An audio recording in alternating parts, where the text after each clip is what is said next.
اللہ الرحمن الرحیم۔ سورہ نساء کی آیت نمبر 148 میں اللہ رب العزت فرماتے ہیں، مظلوم جس پر ظلم ہوا ظالم کا ظلم بیان کر سکتا ہے۔ بری بات کا بیان کرنا اور پھیلانا اللہ تعالیٰ کو بہت ہی ناپسند ہے۔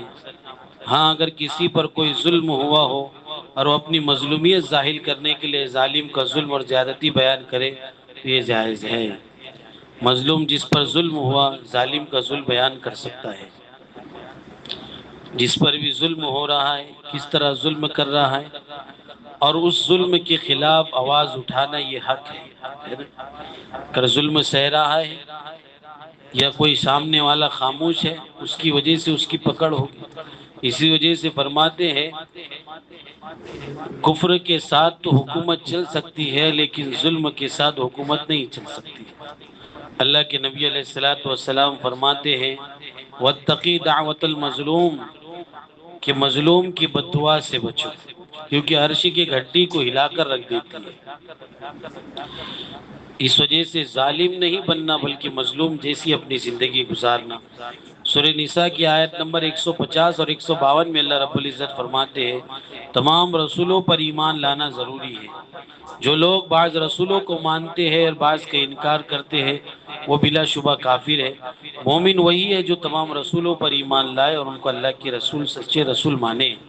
سورہ نساء کی آیت نمبر 171 میں اللہ رب العزت فرماتے ہیں خدا ایک ہی ہے، وہ تنے تنا ہے۔ بعض عیسائیوں کا عقیدہ یہ ہے کہ خدا تین ہے، نمبر ایک اللہ، نمبر دو حضرت عیسیٰ علیہ السلام، نمبر تین حضرت جبریل علیہ السلام یا حضرت مریم علیہ السلام۔ اللہ تعالیٰ نے ان کی اس عقیدے کو رد کرتے ہوئے فرمایا خدا ایک ہی ہے، وہ تنے تنا ہے، اس کی کوئی اولاد نہیں، زمین و آسمان کی ساری چیزوں کا وہی مالک ہے۔ سورہ مائدہ کی آیت نمبر 2 میں اللہ رب العزت فرماتے ہیں ظلم اور گناہ کے کاموں میں مدد مت کرو۔ اس میں یہ فرماتے ہیں کہ آپس میں نیکی اور تقوی کے کاموں میں ایک دوسرے کی مدد کرو، ظلم اور گناہ کے کاموں میں ایک دوسرے کی مدد نہ کرو، اس لیے کہ ظلم اور گناہ کے کاموں میں مدد کرنا خود ظلم کرنے کے برابر ہے۔ یعنی ظلم ایک اصل وتعاونوا علی البر والتقوی، کہ نیکی کے کاموں میں مدد کرنا اور ظلم کے کاموں میں مدد نہ کرنا۔ جیسے کسی کو شراب کی دکان بتا دی، یہ گناہ کے کاموں میں مدد کرنا ہے، یا کسی کو ایسی طرف رہنمائی کی کہ جہاں پر گناہ کا بازار گرم رہتا ہے، یہ بھی گناہ کے کاموں میں معاونت کرنا ہے۔ اور نیکی کے کاموں میں مدد کرنا ہے، نمازوں کی طرف لانا ہے، زکوٰۃ کا حکم دینا ہے، اور اسی طرح بہت سارے اچھے کاموں کا حکم دینا ہے، اس طرح کام کرنا چاہیے۔ سورہ نساء مائدہ کی آیت نمبر 12 میں اللہ رب العزت فرماتے ہیں اچھے اعمال پر ایمان والوں کے لیے جنت ہے۔ اللہ تعالیٰ نے چند اہم اعمال کا تذکرہ فرمایا اور ان کے ادا کرنے پر ایمان والوں سے جنت کا وعدہ فرمایا۔ نمبر ایک، وہ تمام آداب و شرائط کے ساتھ نماز کی پابندی کرتے ہیں۔ نمبر دو، اپنے مالوں کی پوری زکوٰۃ ادا کرتے ہیں۔ نمبر تین، تمام رسولوں پر ایمان رکھتے ہیں۔ نمبر چار، مخالفوں کے مقابلے میں رسولوں کی مدد کرتے ہیں۔ نمبر پانچ، اخلاص کے ساتھ اللہ کی راہ میں خرچ کرتے ہیں۔ اللہ تعالیٰ ان کے اعمال کے بدلے بندوں کے گناہوں کو معاف کر کے ہمیشہ کے لیے جنت میں داخل فرمائیں گے۔ سورہ مائدہ کی آیت نمبر 12 میں اللہ رب العزت فرماتے ہیں قرض حسنہ دینے والے کو گناہ معاف کر کے انہیں جنت میں داخل کیا جائے گا۔ جو بندہ اللہ کی رضا کے لیے مال خرچ کرتا ہے، ضرورت مندوں کو قرض دے کر تقاضا نہیں کرتا، انہیں حقیر اور ذلیل نہیں سمجھتا اور احسان جتلا کر اپنا اجر ضائع نہیں کرتا اور نہ کسی قسم کے بدلے کی امید رکھتا ہے، اس طرح کا معاملہ کرنے کو قرض حسنہ کہتے ہیں۔ اللہ تعالیٰ قیامت کے دن ایسے بندے کے گناہوں کو معاف کر کے جنت میں داخل فرمائیں گے۔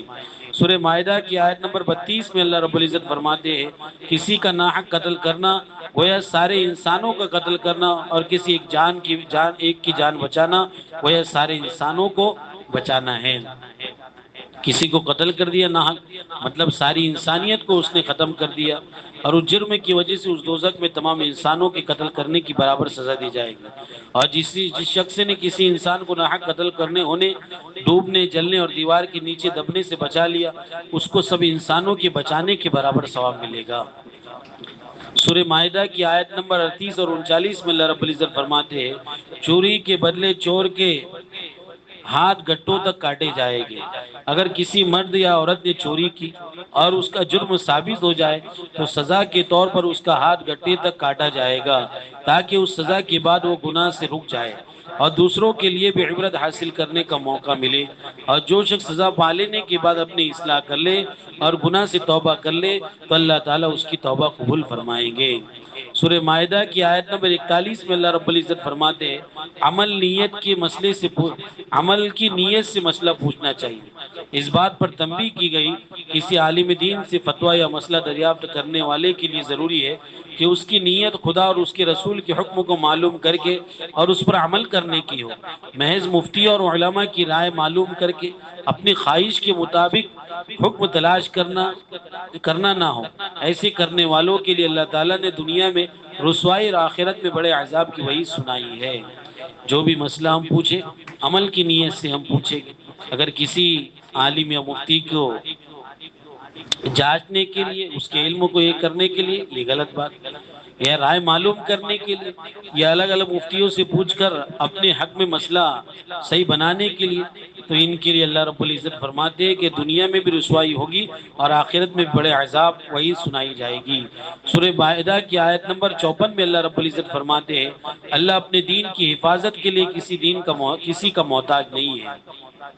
اللہ تعالیٰ نے ایمان والوں سے فرمایا یہ مت سمجھنا کہ اسلام دنیا میں باقی رہنے کے لیے تمہارا محتاج ہو، بلکہ حقیقت یہ کہ اچھی زندگی بسر کرنے کے لیے تم اسلام کی محتاج ہو۔ اگر تم میں سے کوئی اسلام کو چھوڑ کر مرتد ہو جائے گا اللہ کے دین کا کچھ نہیں بگڑنے والا، تمام کی تمام کافر بن جائے تو اب سمجھے کہ اللہ کا کچھ بگڑے گا نہیں، بلکہ نقصان تمہارا ہی ہوگا۔